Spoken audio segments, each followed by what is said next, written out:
ಲೋಕಾಯುಕ್ತ ಪೊಲೀಸರ ತನಿಖೆಯಲ್ಲಿ CM ಸಿದ್ದರಾಮಯ್ಯಗೆ clean chit ಸಿಕ್ಕರೂ ಕೂಡ ಇಡಿ ತನಿಖೆಯ ಭೀತಿ ದೂರ ಆಗಿಲ್ಲ. ವಿಚಾರಣೆಗೆ ಹಾಜರಾಗುವಂತೆ ಸಿಎಂ ಪತ್ನಿ ಪಾರ್ವತಿ ಹಾಗೆ ನಗರಾಭಿವೃದ್ಧಿ ಸಚಿವ ಬೈರತಿ ಸುರೇಶ್ಗೆ ಇಡಿ ಸಮನ್ಸ್ ನೀಡಿತ್ತು. ಸದ್ಯ ಈ ಸಮನ್ಸ್ಗೆ ನೀಡಿದ್ದಂತ ತಡೆಯನ್ನ ಕೋರ್ಟ್ ವಿಸ್ತರಿಸಿದೆ. ಅಪರಾಧದಿಂದ ಗಳಿಸಿದ ಸಂಪತ್ತಿದ್ರೆ ಮಾತ್ರ ಇಡಿ ತನಿಖೆ ನಡೆಸಬಹುದು. ಆದರೆ ಸೈಟ್ಗಳನ್ನು ಮರಳಿಸಿದ ನಂತರನೂ ಇಡಿ ತನಿಖೆಯನ್ನು ಮುಂದುವರೆಸಿದೆ. 14 ಸೈಟ್ಗಳನ್ನು ಈಗಾಗಲೇ ಮರಳಿಸಲಾಗಿದೆ. ಹೀಗಾಗಿ ಇಡಿ ಇಸಿಐಆರ್ ದಾಖಲಿಸಿದ್ದೇ ಸರಿಯಲ್ಲ ಅಂತ ಸಿಎಂ ಪತ್ನಿ ಪರ ಸಂದೇಶ್ ಚೌಟ ವಾದಿಸಿದ್ದಾರೆ. ಪಾರ್ವತಿಯವರಿಗೆ ಹಂಚಿಕೆಯಾದ 14 ಸೈಟ್ ಅಪರಾಧದ ಸಂಪತ್ತು. 14 ಸೈಟ್ಗಳನ್ನು ಪಾರ್ವತಿಯವರು ಹಿಂದಿರುಗಿಸಿದ ಕೂಡಲೇ ಜೆಟ್ ವಿಮಾನದ ವೇಗದಲ್ಲಿ ಮುಡಾ ವಾಪಸ್ ಪಡೆದಿದೆ. ಹೀಗಾಗಿ ಇಡಿ ನೀಡಿರುವಂತಹ ಸಮನ್ಸ್ ರದ್ದುಪಡಿಸಬಾರದು ಅಂತ ಇಡಿ ಪರ ಎಎಸ್ಜಿ ಅರವಿಂದ್ ಕಾಮತ್ ವಾದಿಸಿದ್ದಾರೆ. ಬೆಂಗಳೂರಿನಲ್ಲಿ ಕುಡಿಯಲು ಹಣ ಕೊಟ್ಟಿಲ್ಲ ಅಂತ ಪಾಪಿ ಮಗನೊಬ್ಬ ತಾಯಿಗೆ ಚಾಕು ಇರಿದಿದ್ದಾನೆ. ಕುಡಿತದ ಚಟಕ್ಕೆ ಬಿದ್ದಿದ್ದಂತ ರಾಹುಲ್ ಎಂಬಾತ ತಾಯಿ ಜಯಲಕ್ಷ್ಮಿಗೆ ಇರಿದಿದ್ದಾನೆ. ಹಣ ಇಲ್ಲ ಅಂತ ಹೇಳಿದ್ದಕ್ಕೆ ತಾಳಿ ಕೊಡುವಂತೆ ಹೇಳಿದ್ದ. ಇದಕ್ಕೆ ಒಪ್ಪದಿದ್ದಕ್ಕೆ ಚಾಕು ಇರಿದು ಚಿನ್ನದ ಸರ ಕಿತ್ಕೊಂಡು ಎಸ್ಕೇಪ್ ಆಗಿದ್ದಾನೆ. ಸದ್ಯ ರಾಹುಲ್ನನ್ನ ಜ್ಞಾನಭಾರತಿ ಠಾಣೆ ಪೊಲೀಸರು ಬಂಧಿಸಿದ್ದಾರೆ. ಬೆಳಗಾವಿ ಜಿಲ್ಲೆಯ ಸವದತ್ತಿ ಪಟ್ಟಣದಲ್ಲಿ ಕೇವಲ ₹100 ಸಾಲದ ಕಂತು ಬಾಕಿ ಉಳಿಸಿಕೊಂಡಿದ್ದ ಅಂತ ಫಿನಾನ್ಸ್ ಸಿಬ್ಬಂದಿ ಮನೆಗೆ ಬಂದು ಗಲಾಟೆ ಮಾಡಿದ್ದಾರೆ.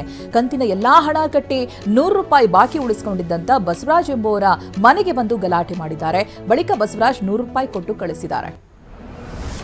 ತುಮಕೂರಿನ ರಿಂಗ್ ರಸ್ತೆಯಲ್ಲಿ ಚಾಲಕನ ಮೇಲೆ ಚಾಕುವಿನಿಂದ ಹಲ್ಲೆ ಮಾಡಿ ಹಣ ಹಾಗೆ ಚೈನ್ ಕಿತ್ಕೊಂಡು ಆರೋಪಿಗಳು ಪರಾರಿಯಾಗಿದ್ದಾರೆ. ಹಾಸನ ಜಿಲ್ಲೆಯ ಅರಸೀಕೆರೆ ಮೂಲದ ಡ್ರೈವರ್ ಗಿರೀಶ್ ಮೇಲೆ ಹಲ್ಲೆ ನಡೆಸಲಾಗಿದೆ.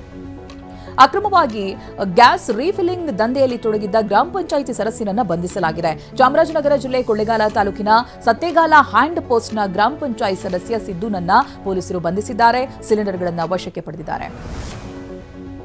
ರಾಷ್ಟ್ರೀಯ ಗ್ರಾಮೀಣ ಉದ್ಯೋಗ ಖಾತ್ರಿ ಯೋಜನೆಯಲ್ಲಿ ಅವ್ಯವಹಾರ ಆರೋಪದ ಹಿನ್ನೆಲೆ ಲಿಂಗಸಗೂರು ತಾಲೂಕಿನ ಕೃಷಿ ಇಲಾಖೆಯ 2 ಅಧಿಕಾರಿಗಳನ್ನು ಸಸ್ಪೆಂಡ್ ಮಾಡಲಾಗಿದೆ. ಸಹಾಯಕ ಕೃಷಿ ನಿರ್ದೇಶಕಿ ನಾಗರತ್ನ ಹಾಗೆ ಕೃಷಿ ಇಲಾಖೆಯ ಅಧಿಕಾರಿ ಸಿದ್ದಪ್ಪ ಬಾಚಿಹಾಳನನ್ನ ಅಮಾನತು ಮಾಡಲಾಗಿದೆ. 1.5 ಕೋಟಿ ಅಕ್ರಮ ಆರೋಪ ಕೇಳಿಬಂದಿದೆ. ಬೆಳಗಾವಿಯ ಹಿಂಡಲಗ ಗ್ರಾಮದ ಹೊರವಲಯದಲ್ಲಿ ಮಟ್ಕಾ ಅಡ್ಡೆ ಮೇಲೆ ದಾಳಿ ಮಾಡಿ 10 ಮಂದಿಯನ್ನ ಪೊಲೀಸರು ಬಂಧಿಸಿದ್ದಾರೆ. ಬಂಧಿತರ ಬಳಿ ಇದ್ದಂತ ₹1,20,000 ಹಣವನ್ನ ಜಪ್ತಿ ಮಾಡಿದ್ದಾರೆ. ಬಂಧಿತರನ್ನ ಹಿಂಡಲಗ ಜೈಲ್ಗೆ ಶಿಫ್ಟ್ ಮಾಡಲಾಗಿದೆ. ಹುಬ್ಬಳ್ಳಿಯಲ್ಲಿ ನಡೆದ ಅಂತಾರಾಷ್ಟ್ರೀಯ ಗಾಳಿಪಟ ಉತ್ಸವದ ಸಾಂಸ್ಕೃತಿಕ ಕಾರ್ಯಕ್ರಮದಲ್ಲಿ ಕೇಂದ್ರ ಸಚಿವ ಪ್ರಹ್ಲಾದ್ ಜೋಶಿ, ಗಾಯಕ ಕೈಲಾಶ್ ಖೇರ್ ಜೊತೆ ಗುರುವೇ ನಿನ್ನ ಆಟ ಬಲ್ಲವರು ಯಾರ್ಯಾರು ಹಾಡನ್ನ ಹಾಡಿದ್ದಾರೆ. ಮಲೆಮಹದೇಶ್ವರ ಮತ್ತೊಮ್ಮೆ ಕೋಟ್ಯಾಧಿಪತಿಯಾಗಿದ್ದಾನೆ. ಮಾದಪ್ಪನ ಹುಂಡಿಯಲ್ಲಿ ಕೋಟಿ ರೂಪಾಯಿ ಹಣ ಸಂಗ್ರಹ ಆಗಿದೆ. ಕೇವಲ 28 ದಿನದಲ್ಲಿ ಕಾಣಿಕೆ ರೂಪದಲ್ಲಿ 1,94,00,000 ಹಣ ಸಂಗ್ರಹವಾಗಿದೆ. ಹುಂಡಿಯಲ್ಲಿ ಹಣ ಅಷ್ಟೇ ಅಲ್ಲದೆ ಭಕ್ತರು 63 ಗ್ರಾಂ ಚಿನ್ನ, ಅರ್ಧ ಕೆಜಿ ಬೆಳ್ಳಿಯನ್ನ ಅರ್ಪಿಸಿದ್ದಾರೆ. ಅನಾರೋಗ್ಯದಿಂದ ಆಸ್ಪತ್ರೆಗೆ ದಾಖಲಾಗಿರೋ ಕಾಂಗ್ರೆಸ್ ನಾಯಕಿ ಸೋನಿಯಾ ಗಾಂಧಿ ಇಂದು ಆಸ್ಪತ್ರೆಯಿಂದ ಡಿಸ್ಚಾರ್ಜ್ ಆಗುವ ಸಾಧ್ಯತೆ ಇದೆ. ದೆಹಲಿಯ ಶ್ರೀಗಂಗಾರಾಮ್ ಆಸ್ಪತ್ರೆಯ ವೈದ್ಯರ ತಂಡ ಸೋನಿಯಾ ಗಾಂಧಿ ಆರೋಗ್ಯದ ಮೇಲೆ ನಿಗಾ ಇಟ್ಟಿದೆ. ಅನಾರೋಗ್ಯ ಹಿನ್ನೆಲೆಯಲ್ಲಿ ಸೋನಿಯಾ ಗಾಂಧಿ ಗುರುವಾರ ಬೆಳಗ್ಗೆ ಆಸ್ಪತ್ರೆಗೆ ದಾಖಲಾಗಿದ್ದರು. ಹೈದರಾಬಾದ್ನಲ್ಲಿ ಡ್ರಗ್ಸ್ ಮಾರಾಟ ಮಾಡ್ತಾ ಇದ್ದ ಬೆಂಗಳೂರಿನ ಮಹಿಳೆಯನ್ನ ಬಂಧಿಸಲಾಗಿದೆ. 6 ಲಕ್ಷ ಮೌಲ್ಯದ MDMA, 1 ಮೊಬೈಲ್ ಅನ್ನ ವಶಕ್ಕೆ ಪಡೆಯಲಾಗಿದೆ. ಪ್ರಮುಖ ಪೆಡ್ಲರ್ ಆಗಿರುವಂತಹ ಆಫ್ರಿಕಾ ಮೂಲದ ವ್ಯಕ್ತಿ ತಲೆಮರೆಸಿಕೊಂಡಿದ್ದಾನೆ ಅಂತ ಪೊಲೀಸರು ತಿಳಿಸಿದ್ದಾರೆ.